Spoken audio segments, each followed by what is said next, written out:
Good afternoon and welcome to Is It Really Worth It podcast with Sean Byrne. I'd just like to give a big shout out to our sponsors, Tripod Crest, for all your tarmacking, planing and civil engineering work.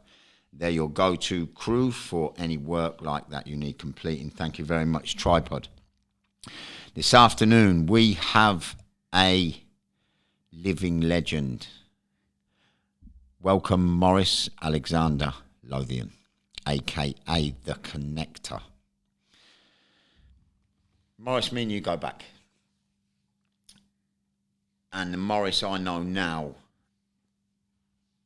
listen, you've always been a legend. You've always been a great influence, not just for me, but for a lot of people. But to where you've got to from where you came from is a journey what is going to change a lot of people's lives. But I want to start, obviously, before we get to the end, let's start at the beginning. Because what you're doing at the minute, I don't really think people understand just how tough your beginnings were and the trials you've had to get through to get to where you are now. Yeah. So where were you born? I was born in London, Hammersmith, London, yeah. What year? 1962. Good year. Good year. Ali won the Olympics. Yeah, good year. Don't remember it. I certainly have read about it. Yeah. 1962, London, Hammersmith. Frank Bruno was born in the same hospital, Queen's Charlotte. Yeah. 1962 too. You know, so he most probably was in the same bed next to me, you know what I mean, at that time. But I'd say Frank was a little bit of a bigger baby. Well, he most probably needed 2 beds, right? Serious. Yeah. Okay. Yeah. Family, how many in your family? Family, I had a brother, but he was in Jamaica. Yeah. There was 4 other siblings, Mick, Leonard, Jean and Rose. Do you know what I mean? We all grew up in London, in Leytonstone, with my dad and mum. And, you know, life then was lovely, I would say, at that time. From when if I take you to the age of 7 years old, and seeing my dad, you know, go to work and things like that, playful times and everything, having your mum and dad about. I could remember looking through the window and seeing my dad going to work, Sean, right, and crying and saying, "Dad, can I come with you? Yeah. Can I come with you?" But I couldn't. Just looking through the window, seeing him walk up the garden path, right, and saying to myself, boy, I can remember at 7 years old, I just wanted to be with him all the time. But one day, Sean, man, he never came back. You know? Wow. That was sad times for me. Yeah. I always wondered why. More similar to me. Dad just gone. Seriously, he never came back, and I struggled with that. But fast forward, you know, when I was by the age of 13, say 13, 14, I was going to school. When I look back, I was a disruptive kid because not having your dad about, I used to be playing about. The teacher would say, do this, do that, and I wouldn't. But what stuck with me was when the teacher said, get in that corner, Maurice. You're not going to be nothing in life. Yeah. You're not going to be nothing in life, right? Sit in that corner, the humiliation and the disgrace I felt, you know what I mean? And degraded, I felt like crying at times. And this was in Northampton, because we had moved to Northampton. So this was in Northamptonshire. Right, so when your dad left, your family moved to Northampton? Yeah, well, if you want me to go through all the journeys... Well, just briefly, let's just touch down on the journey, Mo. Yeah, you know, so you're 7 years old, your dad disappeared. Well, my mum and dad split up. I later found out they had a big argument because my dad had an affair. My mum wouldn't stand for that. Yeah. You know what I mean? So they split up. Strong woman. Yeah, strong woman. So she wouldn't stand for that. Yeah. So she got rid of him, in other words. So later on I found out he had an affair. That's why he didn't come back home. Right. You know what I mean? So moving on to that, we moved to the West Indies, because my mum had another boyfriend within about, we moved to the West Indies when I was 11. So throughout that period, it was a journey of struggling, do you know what I mean? And everything with my mum. So from London to the West Indies? Yes, from London to the West Indies, then from the West Indies to Northampton. Right. That's when the teacher said I wouldn't be nothing in life, when I was 13, 14 in Northampton. What school was that, Morris? That was at Cliftonville. Cliftonville School, the first boxing club I ever went to was at Cliftonville. Yeah, Cliftonville. And he said, I wish you could see me now. Yeah. You know, yeah. Amazing things. But yeah, so from that age, that stuck with me. You know, him saying I wouldn't be nothing in life. I wish that teacher had said to me, Morris, listen, what is your problem you're having with discipline? And I would have told him the social services at that time, the authorities wanted to take my mum away from her kids. Yeah. Do you know what I mean? That's how they used to be. There was no understanding, Morris. And put us in a home. Yeah. You know what I mean? Yeah. So if that teacher would have dwelled deeper, then he would have realised that there was problems that my siblings was having at home because my mum was sick. Do you know what I mean? So the authorities were saying, we need to put them in a home and separate them. But thank God she fought back anyway, and we never went in a home, you know? Powerful woman. Yeah. Powerful woman. Yeah, lovely. So you're 13.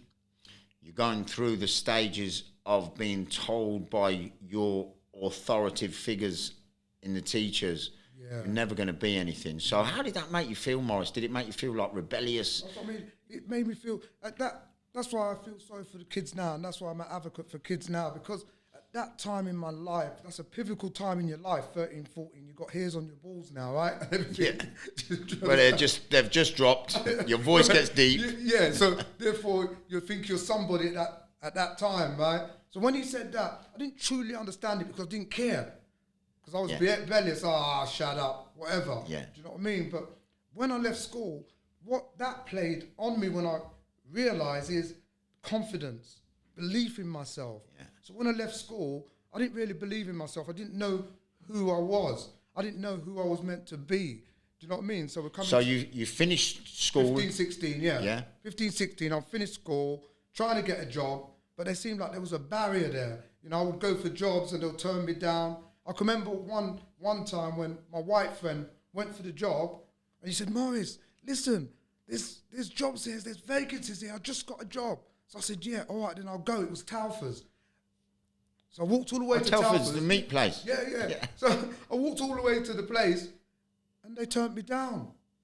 You know, I struggled with that because he said there was jobs there. But I think it was to do with who I was at that time. Yeah. There was a lot of prejudice in that time. Yeah. But then fast forward, you know, I thought to myself, I ain't having this. I wanted to have money, man.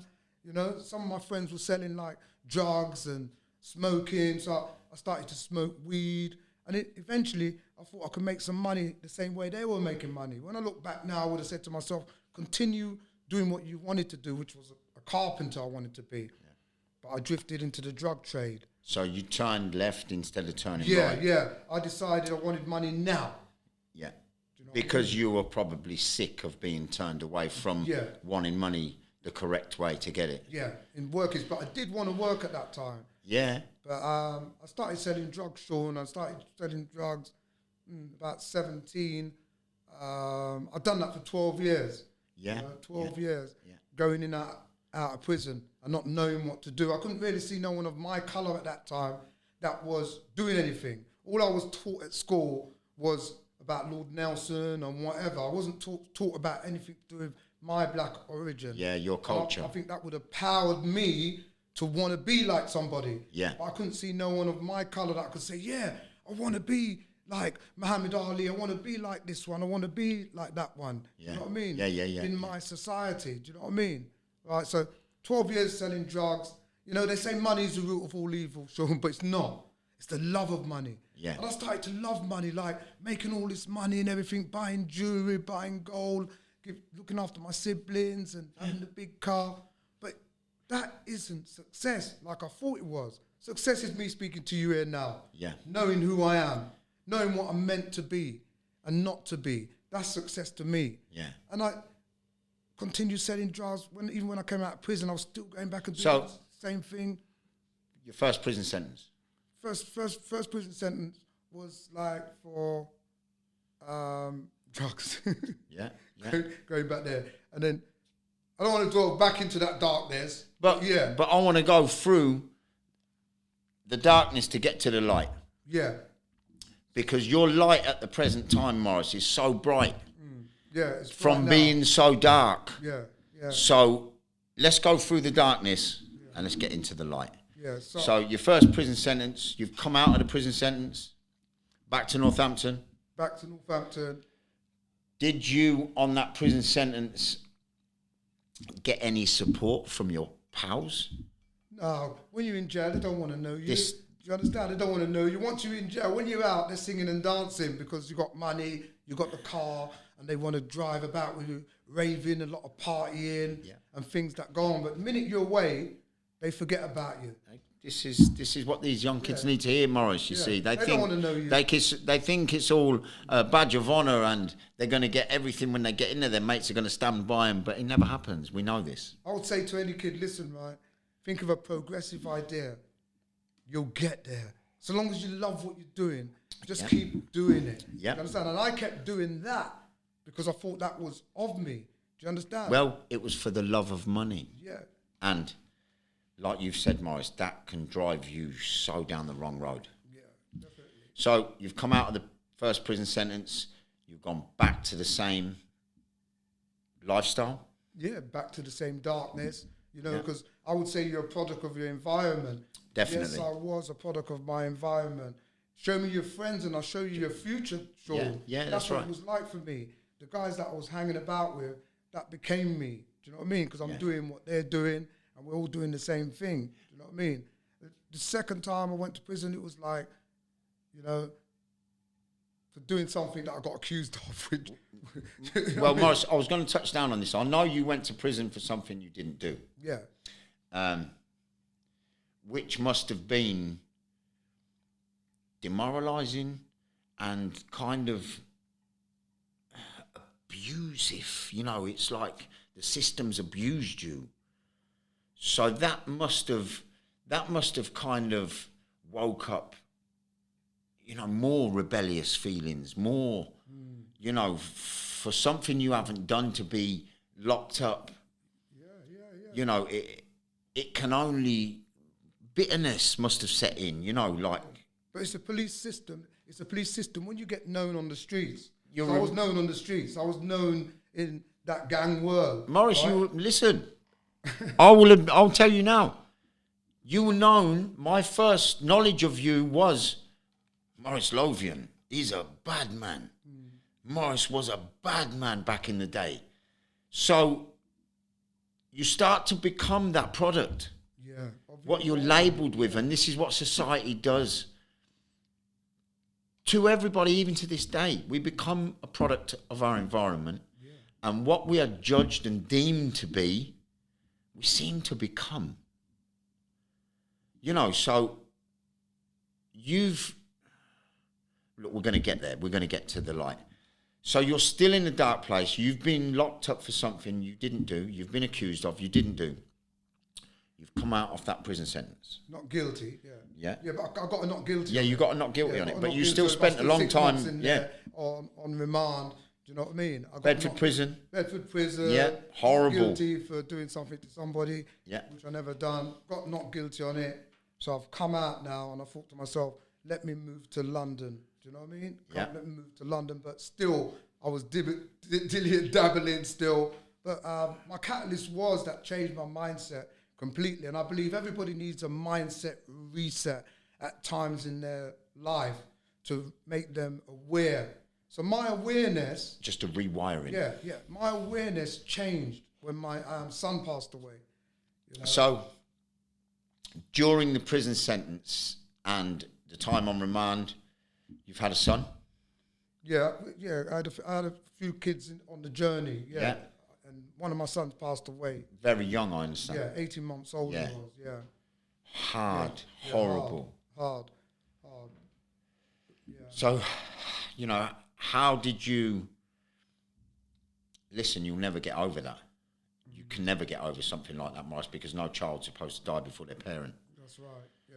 So how did you cope with that? What was your, you know, coping mechanism for that? My coping, you're driving me down that way now, right? Yeah. my coping mechanism was like I was seeking, they say knock on the door would open, seek and you shall find. Yeah. So I was seeking, like I said, a mindset reset. My mum always used to say, Morris, come to church. And I would say to my mum, nah, I ain't got enough time, because I was out there partying, drinking and smoking. But at this time, Sean, my mind was not mine. I just didn't want to be in this world no more. I wanted to commit suicide. Do you know what I mean? I wanted to die, because I only hugged my son about 10 to 15 times, when he was alive, because I was out there partying and everything. And now he wasn't here. It was like, I didn't want to be here as well.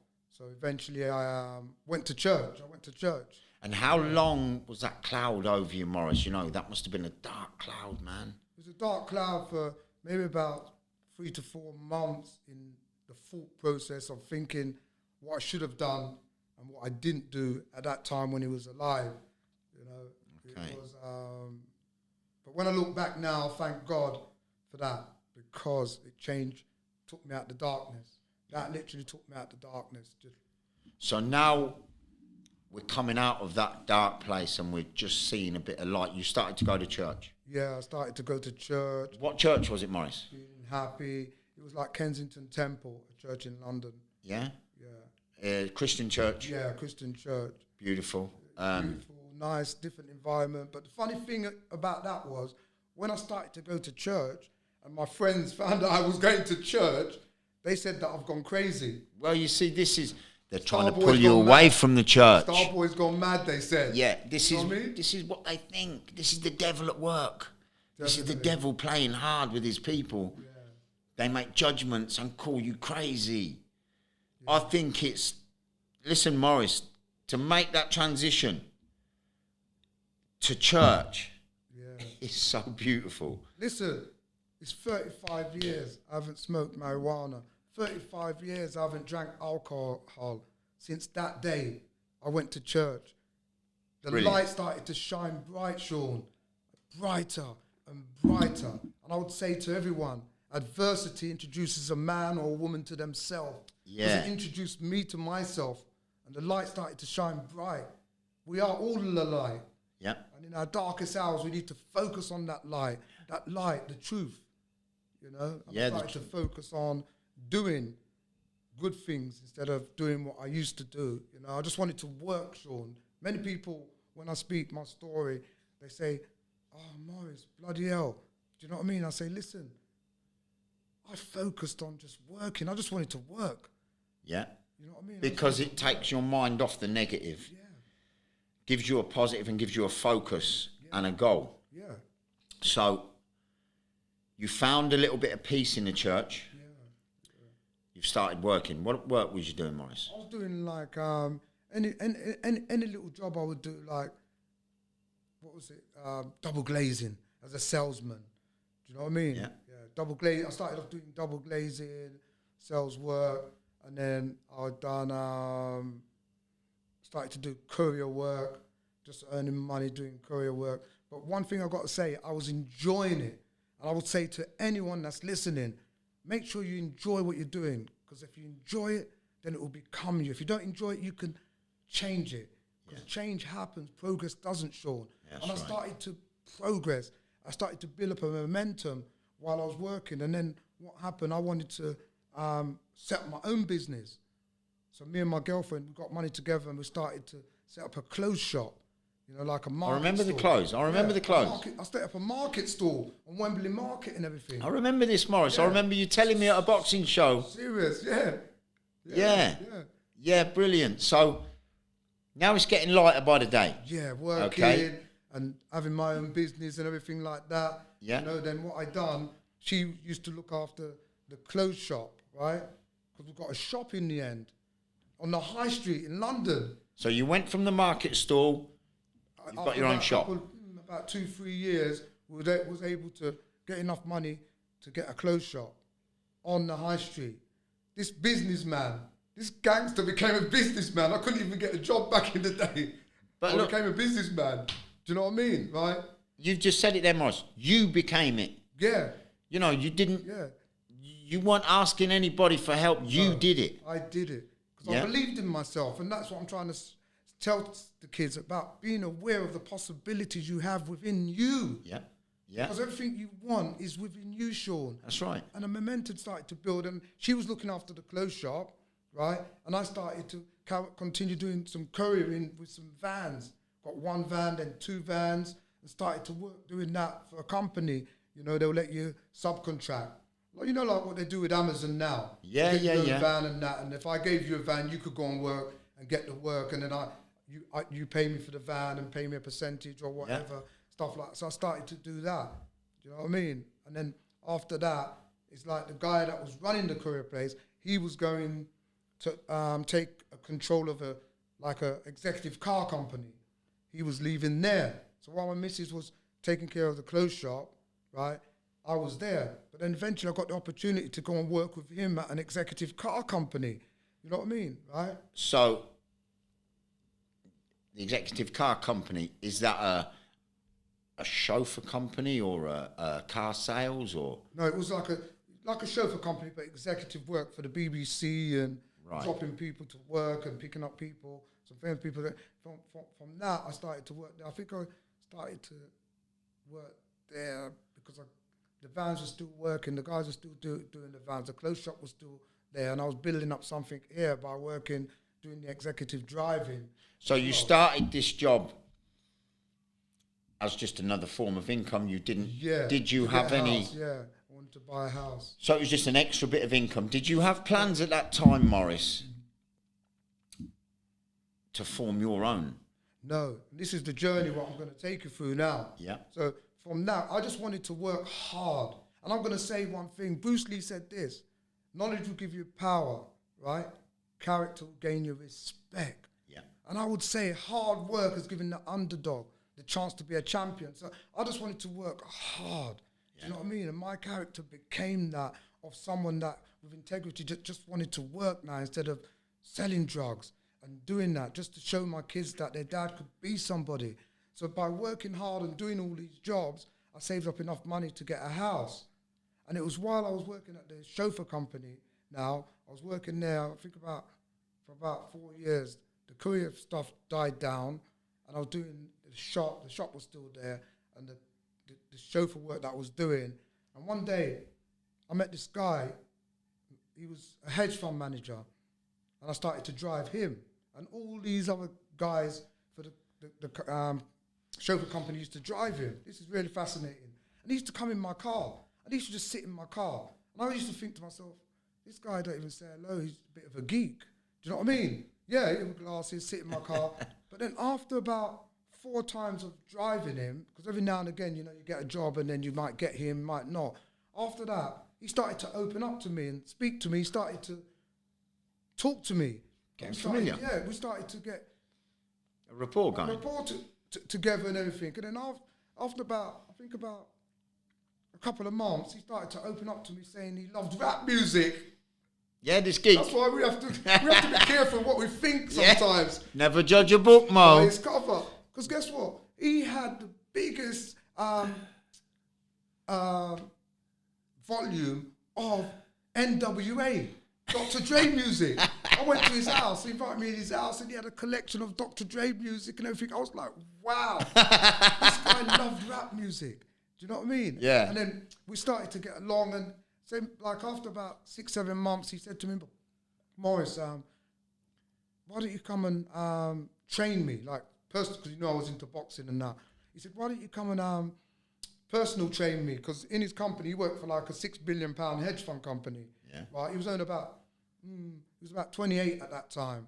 Right. He said, why don't you come? They used to have a personal trainer in the building where he worked. He said, why don't you come and take me for a run in Hyde Park, because the trainer that they got in there doesn't do nothing for me. So I used to go in there, give him a couple of weight stuff to do. Then we used to go for a run in Hyde Park. So I had to run in Hyde Park. I was like, shit. But he used to pay me for it, right? Yeah, so nobody sees me running it. So after he finished work, we used to go for a run in Hyde Park and all that. Lovely. And take him back. Then in the end, he said to me, Morris, why don't you come and work for me and I'll just pay you for working for me. Leave that company and come and work for me pacifically, driving my car. He had an S500 at that time, like Lady Diana's car that she used to drive, right? He said, you drive that, you can come to work for me, and you can also come to meetings with me. I was like, wow, this is like something from Eddie Murphy's movie. Because here I was driving him outside these big companies like Goldman & Sachs and Credit Suisse, Lehman Brothers.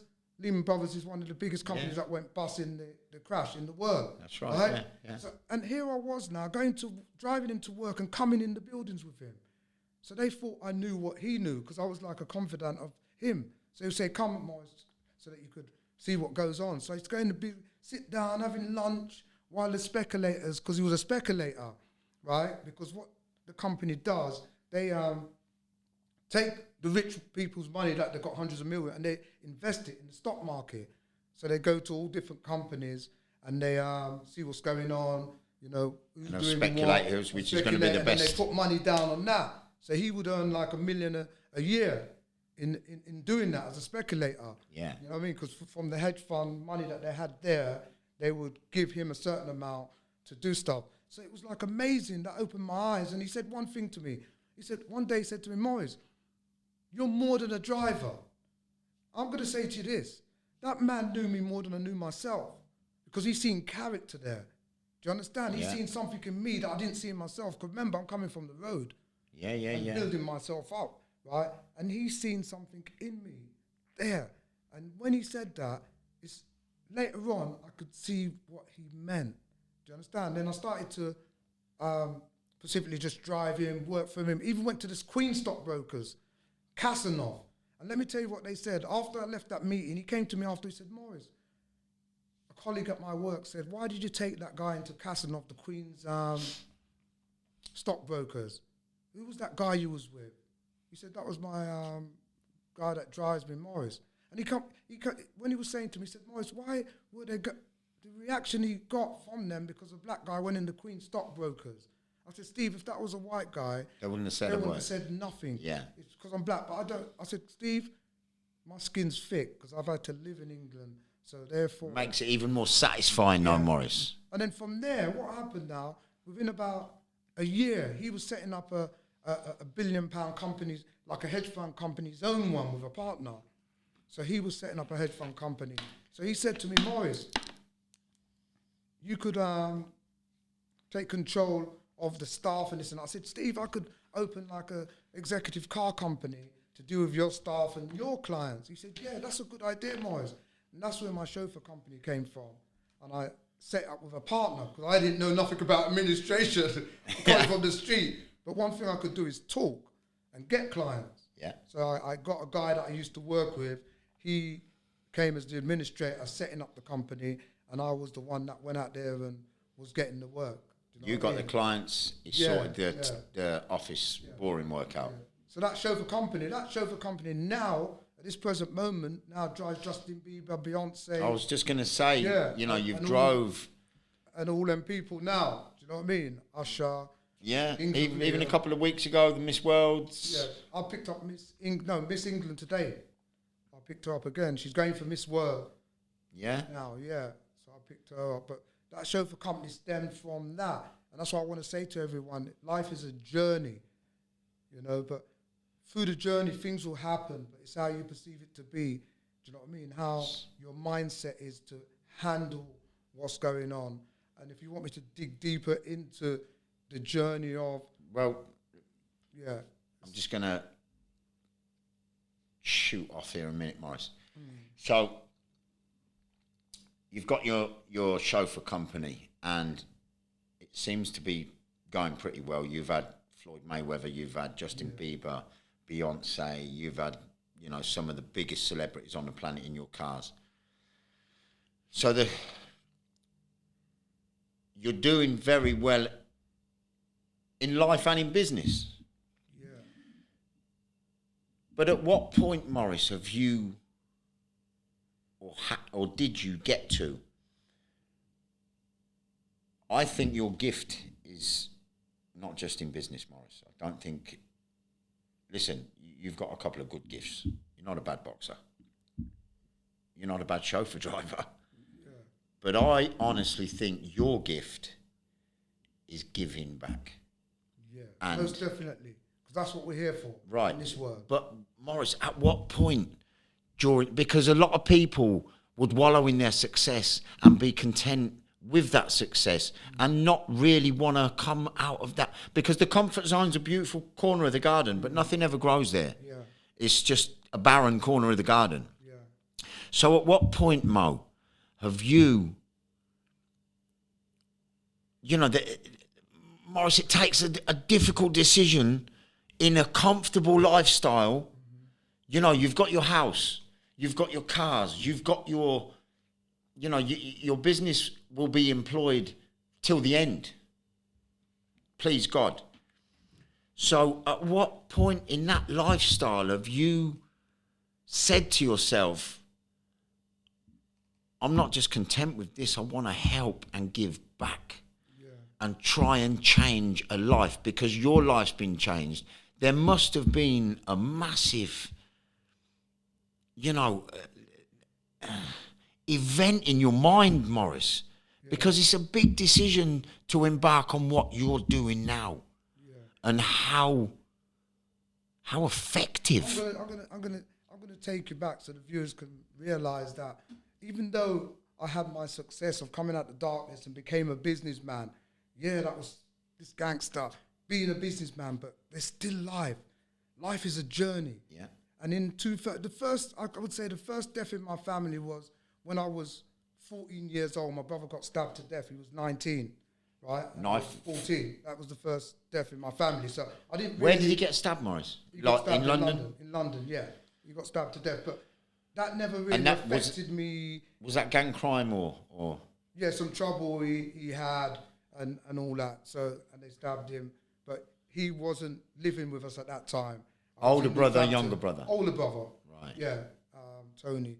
So that was the first death. But what affected me after my little boy passed away at 18 months, that took me out the darkness, it's still a journey, Sean. And even though I became this big businessman, in 2007, I lost my sister. Do you know what I mean? In 2007, right? My queen, I would say, my best friend, she was, because we was a close family. We grew up together, fighting together, doing things together in Northampton. Do you know what I mean? At that time in my life. So I missed her badly. So I was knocked down. But I'm going to just say one thing here. When they say Morris the Connector, which is my name now, and they say ashes to ashes and dust to dust, I rise like a phoenix, Sean, through the ashes. Yeah, I've seen this. Because in 2007, that was my sister. In 2010, I lost my mum, my queen, that taught me manners and respect, that made me be the person I am, of integrity from within, right? That made me go to church in the end after all that persistence that pays. Yeah. Persistent is another word for faith, Sean. Yeah. And I went to church, right? She was now gone. And we used to say, at least we got my dad. At least we got our dad. Then in 2011, I lost my dad, Sean. Do you understand? So this is just a relentless beating of you, really. Yeah. But this is building me. This is what I'm showing you. Morris, some people let it beat them. Yeah, true. You've let it build you. I believe that God had control of what he was doing at that time. So every time I got knocked down, I got back up. And do you know what I mean? Look, right? With Morris, my mindset. I'm going to say this. God will give his best soldiers the hardest battles. Yeah. You know that. But the hardest battle was this one. When my common law wife of 35 years, she left 2 kids, a 13-year-old and a 30-year-old. When she committed suicide, this was the second time I wanted to commit suicide. I wanted to die. You know, there was many times, about 3 months of depression. I still had to bring up a 13-year-old, right? And still had to run my business, Sean, right? But I was in depression, going through depression. So what year did your baby's mum commit suicide? 2015, right? And I used to say, why me, God? Why me? I believe in you, God. Why me? But you know what, Sean? Now I say, try me. You know why I say try me? Because I know me now. Yeah. I know the resilience that God has given every one of us to embrace things, to get through it and grow through it. It's like going to the gym. You go to the gym to build muscle. Even though I ain't got a lot of muscle. I'll go to the gym to keep my mind sane. To build muscle, though, but it's build muscle and everything. So what I'm trying to say, life is about the journey of building, like you're just saying. Yeah. So it's building your muscle and resilience and everything. That's what the journey is. The journey of life is experience to become. It's not about the pain. It's about who we become through that pain. Yeah. And I became this person that knows now everything is there for you. And you have to go through the pain to get to where you need to get to. Yeah. So that's why I say, try me now. Nothing could ever knock me down again. And God will never give us more than we can bear. Handle. So that's Ever. It. You know. And then guess what? In 2018, I lost another son. Oh, Morris. So I've lost 2 sons. Do you understand what I'm saying? Wow, Yeah, Morris. 2018, I lost another son. He was 34 years. God is trying you. In Northampton, right? He was found dead in his flat. But I tell you what, I have so much power and belief in God that I know that he has put me here for a reason. Yeah. So my pain is my pain. If you get hit over the head with a hammer, it's the same pain as if I got hit over the head. It's how we deal with it. Yeah. Do you understand? Yeah. So your second son's just passed away. Has that been pivotal in your decision to do what you're doing now, to connecting people? Well, the pivotal point of my journey was when my common law wife passed away. Because remember, I'm a businessman, chauffeur company, driving all the big stars, doing this and doing that. Yeah, the deaths in my family. Yeah, I'm overcoming those. But I want to say to everyone, to find your purpose, you have to also be enjoying what you're doing. It's in the doing, because we all have a gift. Yeah. We all have a purpose. And I believe we're here to serve once we've found that. And let me just take you through how I found my true gift and purpose, right? It was going through that darkness, and I came out the darkness of my wife passing away, right? And Mo, you've been in and out. You're a soldier, brother. You've been in and out of the darkness into the light, back into the darkness, back into the light. Serious. But guess what? With God there, the light shines bright. And I would say if I was still a gangster, Sean, I mostly would have committed suicide. But this is what the devil wants. Seriously, I had the Father to look to and say, please, God, why? Why me? That's why I used to say, why me?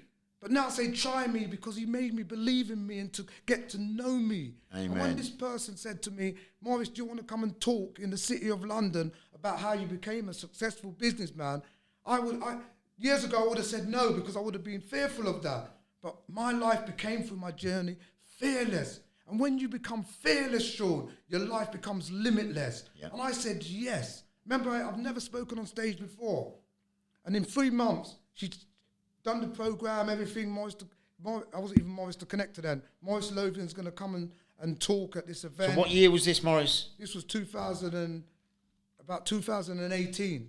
This was so still just yesterday, really. Yeah, 2018. She said, 2017. Yeah. She said, do you want to come and speak at this event? I said, yeah, sure. Remember, Sean, I've never been on stage before. I'm not a speaker. But the event came, so me and my son went to the event and everything. So I'm there now anticipating, because everybody's going up there, these big business people, millionaires and everything. So it's like a motivation. No, it was talking about business. There's 150 people there that wanted to get into business. So we have come now to speak about our business, how we was able to get into business. So I'm supposed to be talking about business as well. But hear what? When I'm looking, everybody's going up there with notes. But guess what, Sean? I've got no notes. I've got nothing. Guess what? This is freestyle. Listen, freestyle. I went up there with the Spirit of God, right? I went up there with the Spirit of God. Look. They're the best notes. Listen, only Morris, the connector, which I'm known by now, could say this, Sean. Remember, you're going there as a businessman. So my time came. I got it on tape. I'm going to send it to you, right? Yeah. So they said, would Morris Lothian come up to the stage? So I go up to the stage, and I say this, right? Good evening, everyone. My name's Morris Lothian. My teacher said I wouldn't be nothing in life, but I wish you could see me now speaking in front of you wonderful people. I got the biggest clap. The biggest clap and everything. And then I went through my story a bit. I told them, I used to drink and smoke and not know what to do and that, but now I'm a successful businessman driving the biggest pop stars in the world and that. By the time I came off stage, right? Standing ovation. Standing ovation, clapping, everything. And I came off and about 7-8 people came around me, Morris. That was very inspirational, they said. Very inspirational, Morris. You should continue doing that. I can't believe that's the first time you spoke. But the pivotal thing was, the next day, a teacher phoned me. And the teacher said, I heard you on Facebook, and the lady that organised it, which was Sonia, she gave me your number. Would you come to my school and speak and tell your story to the kids that are going through their GCSEs? I said, yeah, sure. He says, how much do you want? I said, I don't want no money. And it was when I went to that school in front of the kids, and they seen a guy come from zero to hero. Yeah. Because you're the pen and paper of your story. It can be your glory. You could play the victim or the hero. I play the hero now, Sean. Yeah. Because I was the victim. And when them kids heard my story of how I came from, and now I'm driving the biggest, because I showed them videos of Beyonce in my car and pictures of me and Justin Bieber and Mayweather. They were like, wow, it's like I was the star in the end. They was taking pictures of me and everything like that. And it was then I started to go to schools, because I got asked to go to schools to tell my story about a guy to come in and tell my story. And one day I was at home, and I was there sitting down thinking, I was thinking to myself, the spirit, I could honestly say, said, Maurice, this is what you enjoy doing. Yeah. This is what God has given you your pain for. Yeah. He's given you your pain to tell your story, to free others of their pain. And that's the way it becomes a gift. Because if you're suffering pain, Sean, right, it can become a gift because there's a reason for it when you recognize it. And then I thought to myself, I want to start studying this. And in 2018, and I started to study, that's the first time I So you've been Brown. so 2017, you've been into numerous schools now.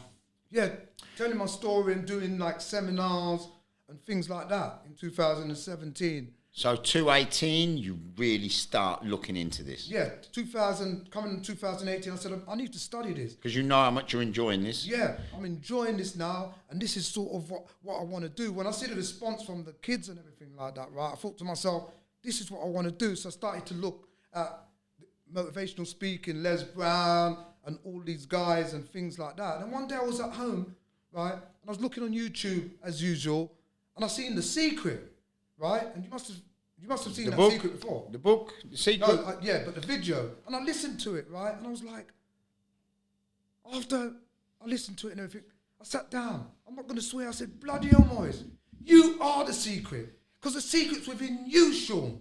Yeah. And every one of us. What's within us? Our inner world controls our outer world. And it becomes a secret when you don't know. But everything the secret speaks of you knowing yourself, believing in yourself, and having that confidence to portray that, what's within you, right? That became me. Do you know what I mean? That became me. And I started to say to myself, oh, this is what I want to do. I want to take a course. And I took a course in coaching, like inspirational speaking, life coaching. Mentoring. I started to study it. Do you know what I mean? And then I started to do this and go and do talks and things like that.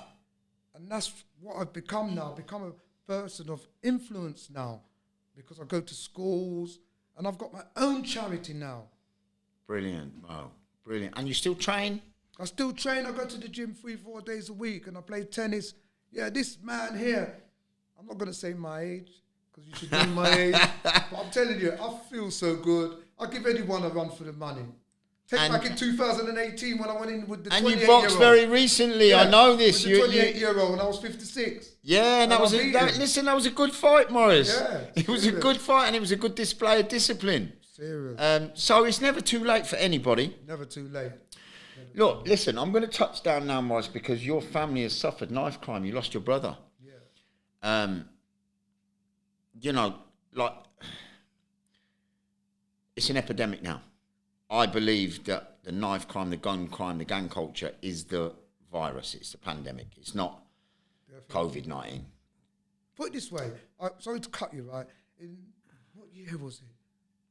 It's about 15 years ago. I went to Downing Street, right? There's a picture of me at Downing Street. I've seen. Yeah. I've been to Downing Street. That was when Gordon Brown was Prime Minister. Yeah. And we spoke about knife crime. So that goes to show you. Yeah. It's still an epidemic that's gone worse. Yep. Nothing has happened to stop it getting worse. Well, it seems... Look at that. Maurice, it seems... Listen, when we were kids, we had youth clubs. We had boxing clubs all over the place. We had places we could go. The government seems to be taking these away from the kids. Yeah. And that's what I believe. Sorry to cut you, right? I believe, right? That's why I have a charity now for the schools. You understand? So I go around schools speaking, and what I want to set up is school for alternative learning, life skills and empowerment Because that's what the kids need. Yeah. They need to learn about life skills and empowerment. Empowerment in a way that they know who they are. And their worth. Their worth. Most important, their worth. Yeah. Give them something that they would love to do. And that will become them. Yeah. They'll enjoy it. But when they're going to school and you're getting things shoved down your throat that you don't like, find out what they love. Yeah. When they love that, like a progressive idea. Because every kid knows what they want. Yeah. Don't take that away from them. Give them something that they'll enjoy doing. Their dream. Yeah. And then they'll continue doing it. Yeah. Yeah. That's what's needed. And that's what I'm setting out to do, you know, going around schools speaking about this. You know what I mean? Taking the kids that are suffering with anxiety and things. I'm going in Lack there of confidence. So I'm going in there, bringing out them to have confidence with my story and music and all different things, because you know you have kids at school that don't really want to talk, they're shy and all them sort of things. Bring it out of them, the lack of confidence. Yeah. That's what my program's about. Yeah. Beautiful. Yeah. But going back to the loss of your brother, it must have devastated your family. It devastated my family, but going back to my loss of my brother, I was 14 years old. You don't comprehend that at 14 of losing someone like a big brother. Yeah, you're going to cry and everything.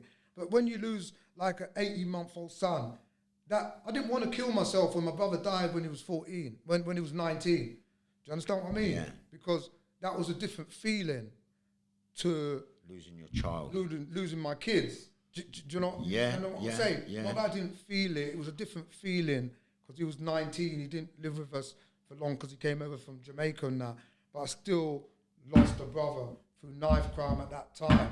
And knife crime would always be there, I believe, but it's how we stop it from becoming an epidemic. Yeah. You know what I mean? Because there'll always be someone dying of whatever. Yeah. But when it becomes an epidemic where everybody's doing it and all the kids are... A lot of kids are going to school with knives because they're frightened of guys with knives. Well, so it's a self-defense. Yeah. You know, they're looking down that self-defense road of, well, if he's going to stab me, I'm going to stab him first. Yeah. And this is where, you know, we went to boxing clubs, Morris, when we was kids. You know, like you said, the youth clubs. The youth clubs, Abington Vale Youth Club. I used to, you know, every other night I'd be down there, I'd be messing about. If there was a fight, it was fisticuffs. It was, you know, and then you'd go and play football together after the fight or whatever. But there's no choice for kids now, you know, and you know, families. We need to get to the core of things, and that's what I'm trying to do. We only could do our best, Sean, and I'm trying my best with what I'm doing with my program. Morris, listen, do you know what I mean? Everyone's got to tip their hat to you, my man. You're just absolutely kicking it out of the park. But, you know, I believe kids should be given a lot more options and a lot more, like you say, they kind of get beat down in schools by the authorities. You know, they're told they're never going to be anything. They're told they're never going to do nothing with their lives. That messed up my confidence in a way as well when I left school, in being told. If you're being told something all the time, do you know what I mean? It starts to set in. It starts to set in your mind, you know and what your I mean? psyche starts to believe that. Yeah. So that's, you know, that look, Morris, that blows your character clean out the water. You know, that shows what kind of character of a man you are. Yeah. So, you know, the gang culture, the gun crime, the knife crime, the paths these kids are taking is just so negative if they're choosing that path. Yeah. You know, when they've got opportunities now. Look, if a child at a school, what you're coming to visit. Yeah. I mentor a couple of kids. Right. So you've got a couple of the kids probably in each school. Yeah. Yeah. I have a couple of kids that I mentor and just telling my story and trying to...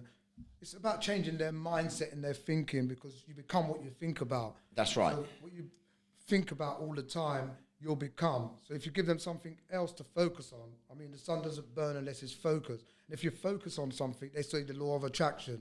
That's focusing on something and seeing it.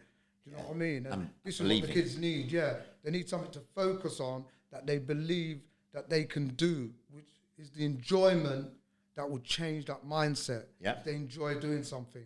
And that's what my program, I have a program, a Focus and Believe in Mindset program, which I'm taking about and using, because like I say to people, Sean, I didn't read this in a book. I lived this. You've lived this, Morris. That's on the street. Morris, listen, you could read 1,000,000 books. You will never be as good as you are because you've lived it. So the books ain't really going to make you any better than what you are. Yeah.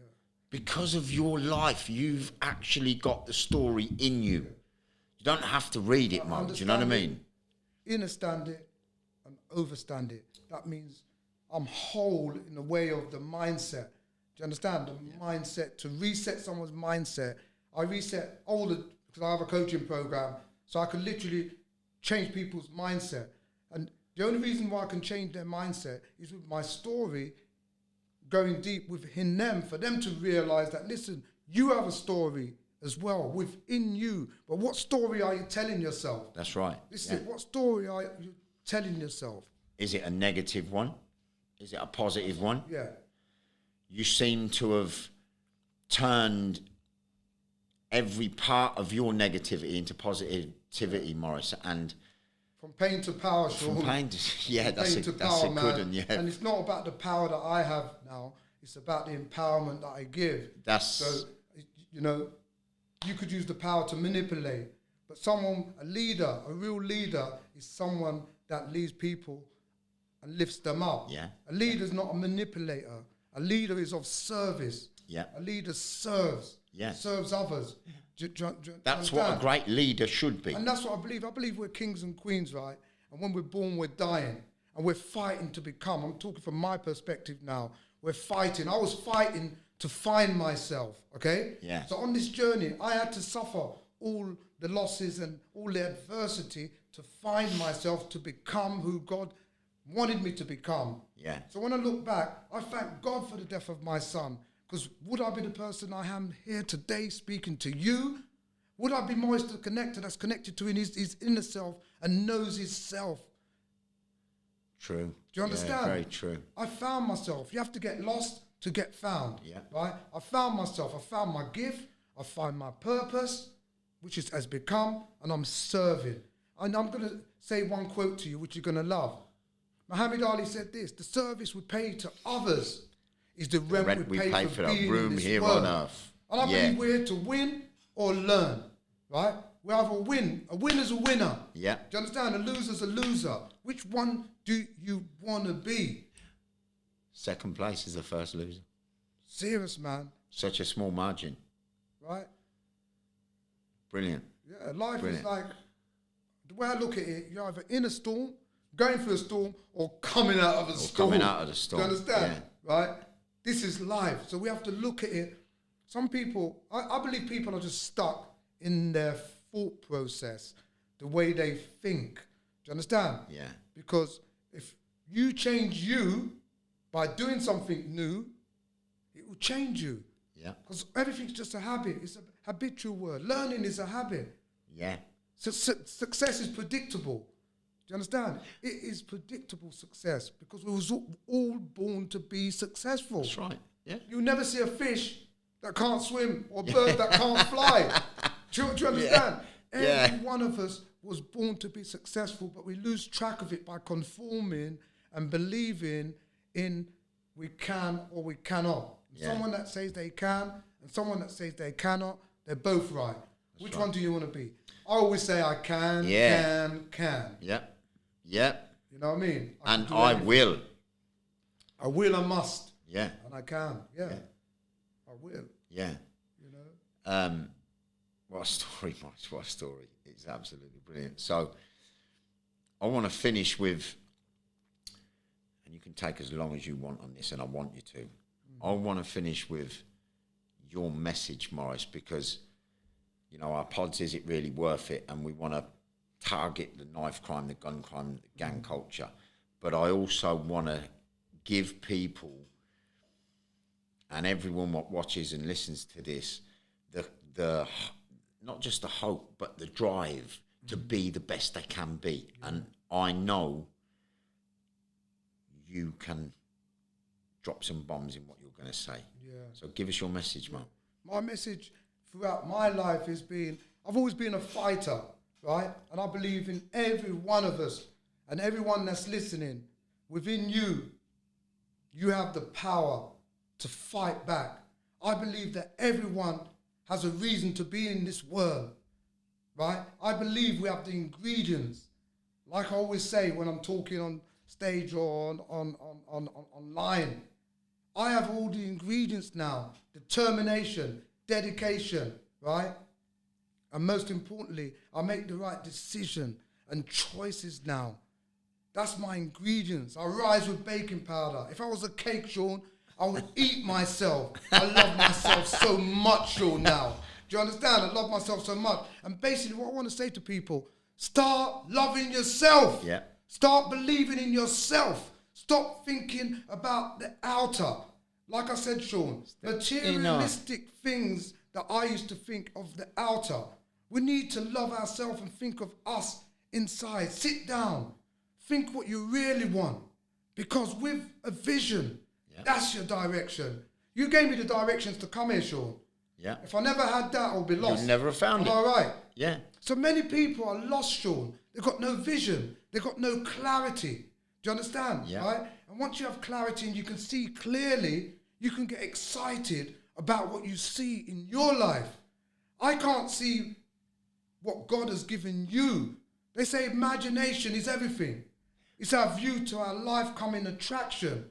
So what are we dreaming about? Because there's no dream without reality, Sean, right? And when I dream, and I've dreamt, I dream big, because I'm going to be one of the biggest speakers in the world, right? And I know that. So everybody needs to think big. You'll become big, because what's inside of you is waiting to come out. You are unique, Sean. That's why you're here now, we after all are. what you've been through. Yeah. I'm unique within myself. We have a different handprint, footprint. We also develop a blueprint, because everything in this world, there's a system. McDonald's has a system.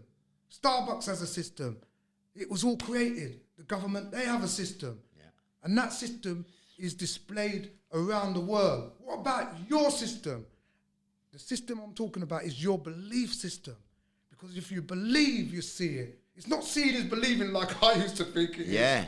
It's believing is seeing, right? And when you believe, faith is to believe in what you can't see. And I can't see, but I believe what I'm going to be or not to be right now. Do you understand? Right now, if you had told me I'd be a life coach, a transformation coach, that's what I call it. I'm transforming lives. If you would have told me I'd be an international speaker, which I am now, if you would have told me I've got a show on Apple TV called Something of Substance, right, that talks about life skills, empowerment, solutions, and answers and questions, Something of Substance. If you had told me I was writing a book, because I have a book that I'm writing that's coming out in 3 months' time about my life. If you had told me I'm going to make it into a movie, because Hollywood has contacted me and wants my story, right? And Netflix, but I think I'll give it to Netflix, right? If you had told me... Decisions, Morris, they must be so difficult. Serious. If you had told me I was going to be this person that would have a charity that would turn my life around, where I'm teaching kids and going to schools, right? If you had told me I would have went to Africa, where I went last year. I went to Africa to see my daughter that moved out there. And when I went to Africa, I went to a school and I seen the kids just had pens and pencils they didn't even have, some of them. I went, Sean, and bought 50 of them, resources and things. And the happiness and joy. You could check out on my website, Moisture Connector. I've seen it with the kids over there.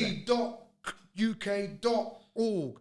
That is my charity, right? And seeing the kids, how happy they was. I came back, Sean, with a vision and mission. And I'm saying to every one of you, what is your vision and what is your mission? I'm going to tell you mine.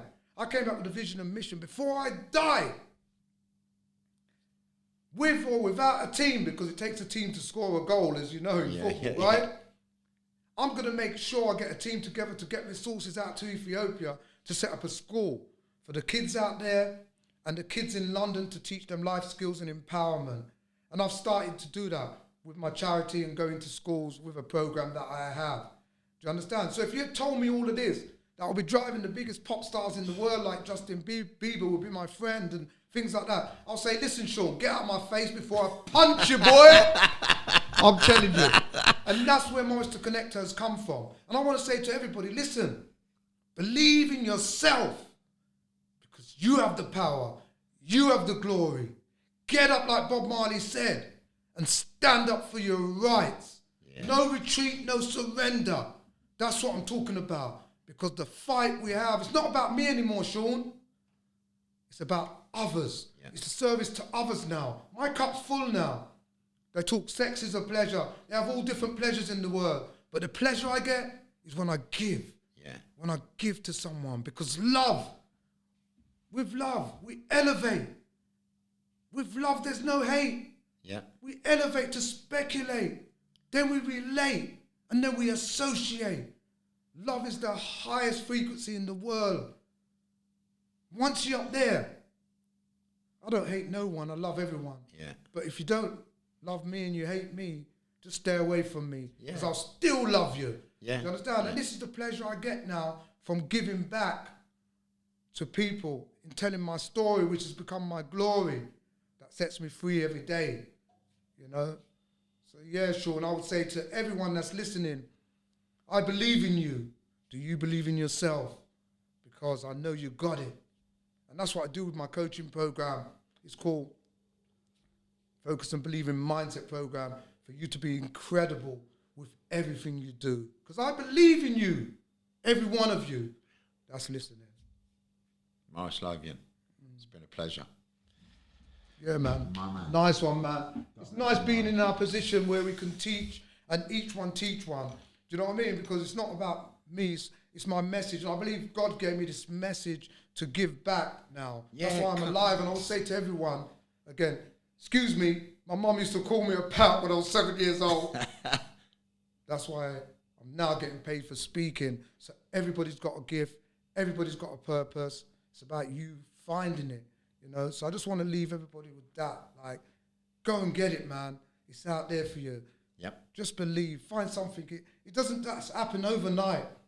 Rome weren't built in a day, Morris. It's about what you're doing. So don't worry about when, everyone. Worry about what you're doing to make it happen. Yeah. Because it would happen. Yeah. Because I could bet any one of you that's listening, if you do something over and over for 40 days or more, consistently, it'll become a habit in something that you can become. Yep. So long as you enjoy it. Yep. Yeah. Thank you very much, Morris. Yeah, man. Love being here, man. Respect.